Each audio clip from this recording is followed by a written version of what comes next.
I was 40 years old at the time, and I was a manager at a company. I was making about $10 million a year.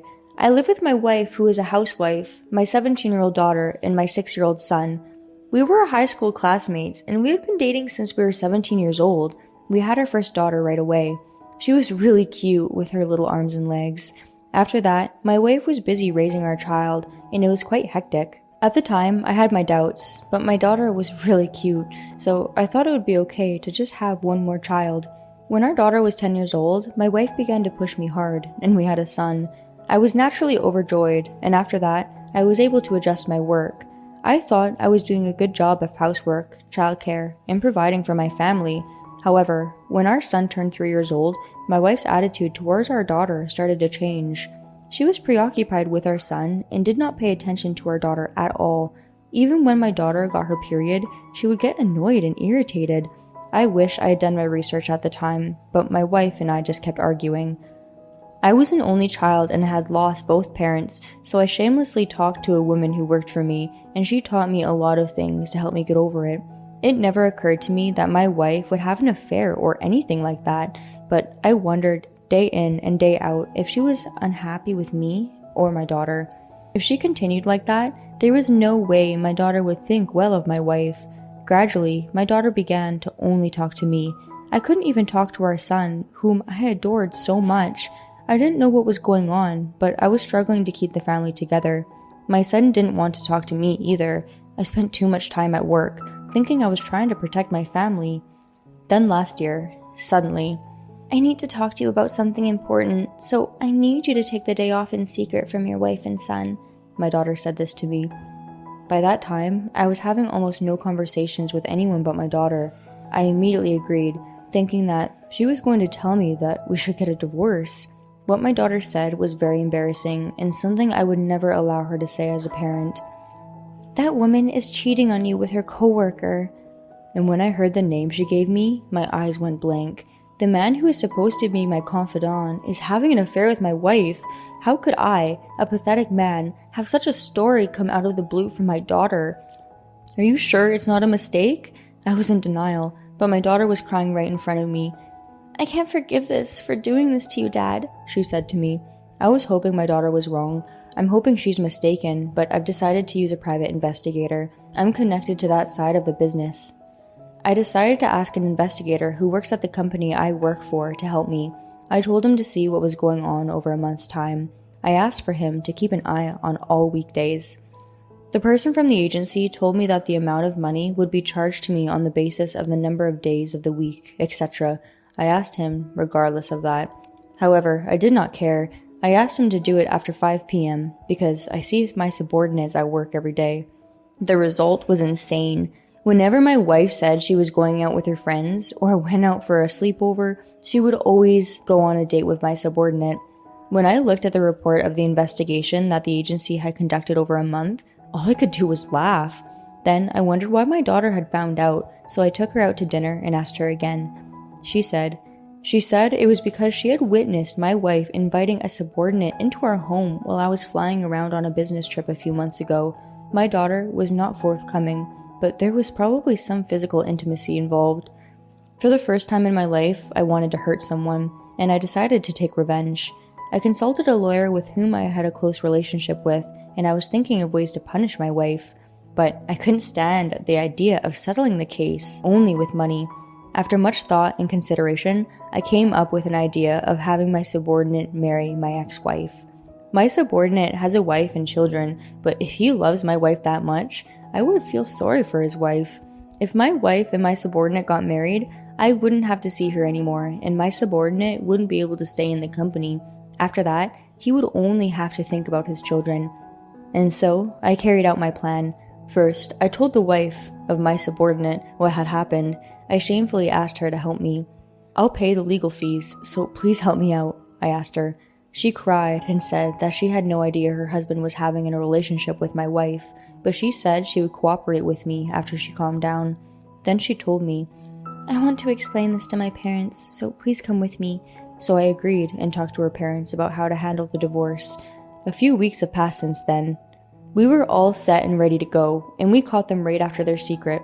meeting at a hotel along the country road in the suburbs. When they saw our faces, they were screaming like crazy, and in the car, they were making excuses on the drive home, but I don't know what they think they can get away with now.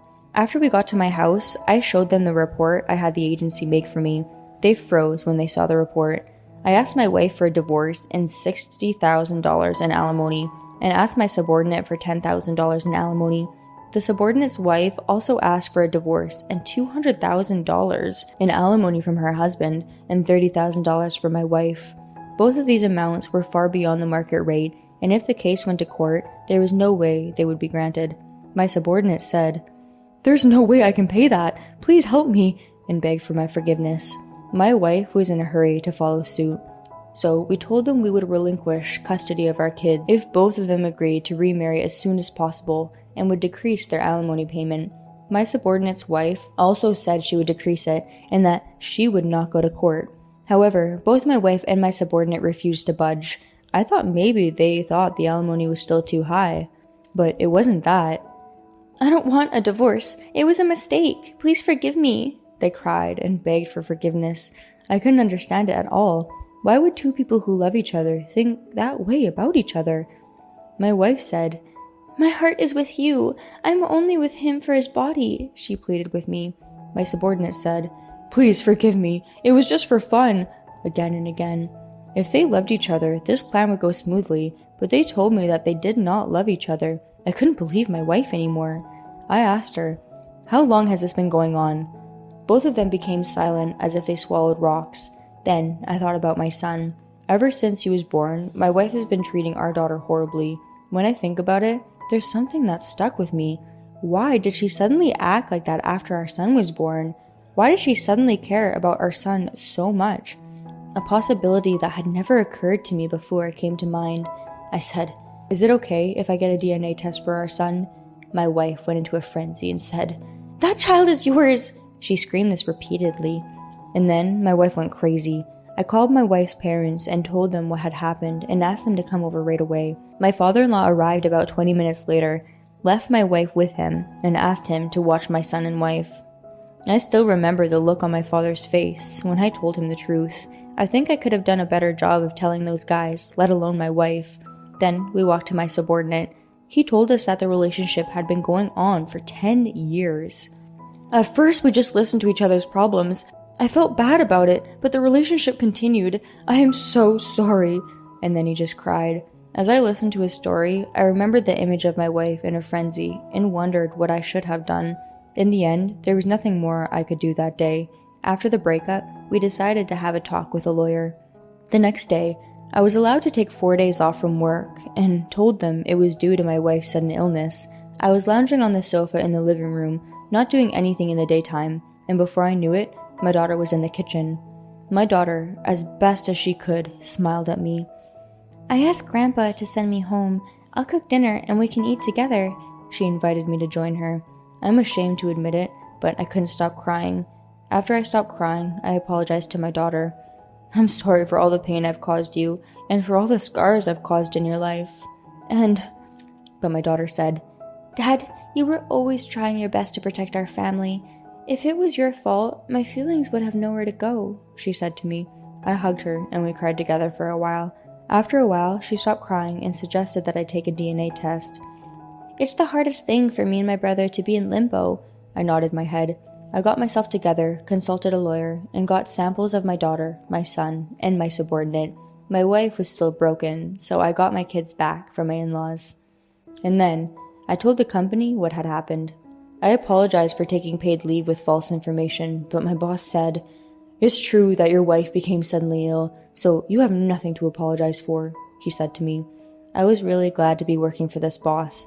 My subordinate never showed up at the office. I thought he would have been tough if he could come to work with impunity, but I knew he was not that kind of person. And then, a short time later, we got the results of the DNA test. My daughter and I were parent and child, but my son and I had a 0% parent-child relationship.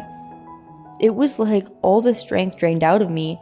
I couldn't communicate with my son well, but there, I still loved him. But now, I didn't feel like he was my son anymore. If it weren't for him, my daughter wouldn't have been treated the way she was. What were the last 6 years of our lives been? If my wife liked another man, why didn't she just leave me, remarry, and raise the son with him? The reason I didn't have a good relationship with that child is probably because he knew I wasn't his real father. That's what I thought. When I came home, thinking about what to do next, my daughter was waiting for me, not sleeping. Just by seeing my face, she said, "I guess the results weren't good." She gave me a sad smile. "It's just the two of us now, isn't it? What do we do now? How about we save up some money and go abroad? We can live together in the middle of nowhere," she said with a sad smile on her face. My daughter was also on the verge of breaking down. I was so preoccupied with my own pain that I did not think about my daughter. I didn't want to let my daughter down again. "Are you okay with it just being me and you?" I asked, and she said, "I already said it's going to be just the two of us." I could see in her smile that she was ready. I knew I was the only one who was not ready. The next day, I called my wife's parents' house to have an important talk with my wife and her affair partner. The son was not allowed to be there, so I asked my mother-in-law to watch him. My wife was not sure what was going on with her mental state, but I asked her to be there, and surprisingly, she agreed. At the meeting, I told her that considering the results of the tests and our past management, my daughter and I could no longer consider our son as family. I also apologized to the wife of my co-worker for everything that had happened. Except for the apology to the wife, I tried to keep my emotions out of my words. When I looked up, everyone was covered in grief and resentment. My wife was quietly crying. My parents-in-law were also crying. The other wife, biting her lip, looked for a place to put her anger. My subordinate said, "It's over. It's over. It's all over." He sounded like a broken radio. "No, I'm the one who's over," I wanted to scream, but then I remembered I have a daughter. Maybe I'm the happiest person in the world. I then told my wife and the spouses that all future negotiations would be through my lawyer. I told them that we had a child and that I wanted us both to make amends and make a fresh start.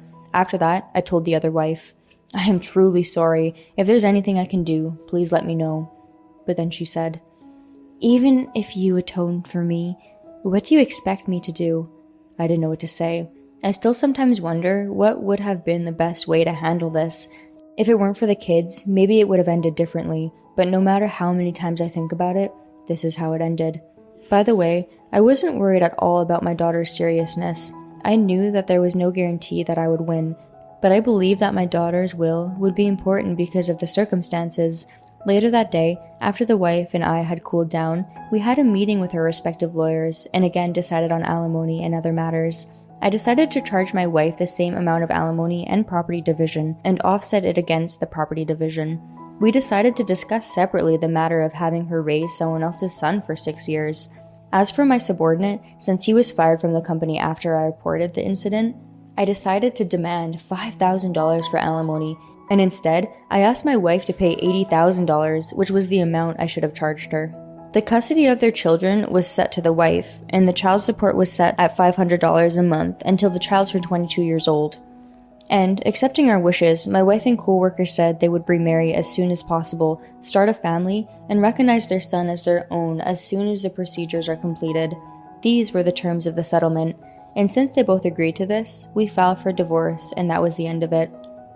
I was able to make a good living on my own, and I was more concerned about my daughter's mental health. I thought it was more important for my daughter's mental health that I not get involved with my ex-wife anymore, so I only asked for the bare minimum to prove her culpability. I thought that was the end of it, and that I could go on with my daughter's life in peace. But then, a few months later, my ex-wife and son suddenly came to my house. "I'm struggling to survive with alimony payments and child support. I don't love him, but I married him because that was the condition of the settlement, but I can't do it anymore. Please help me." That's what she told me. And then, there was my ex-son, whom I barely remember talking to. "I hated you because you were mean to my mom. But please help me because it was a mistake," he said to me. I had never been mean to my ex-wife, and I wondered what he was talking about. I was not happy at all to see them both looking pretty down and out. I felt nothing but discomfort. My daughter was standing behind me. "You're a miserable mother and son." I can't even argue with her. I think it's very unreasonable for my ex-son, but I can't help it if my feelings don't move me. My ex-wife seemed shocked by my attitude and left with my ex-son, and she never visited me again. So my daughter and I finally got our quiet life back. My daughter is studying hard to enter the university of her choice, and we both share the household chores. For my daughter's birthday this year, we decided to go on an overseas trip to take a break from her studies. My daughter and I are enjoying our life. We make a list of things to take with us. Go shopping together. It's a small thing, but I'm planning to have more fun like this in the future. Thank you for watching. We hope you enjoyed it. We look forward to seeing you again. Please subscribe to our channel.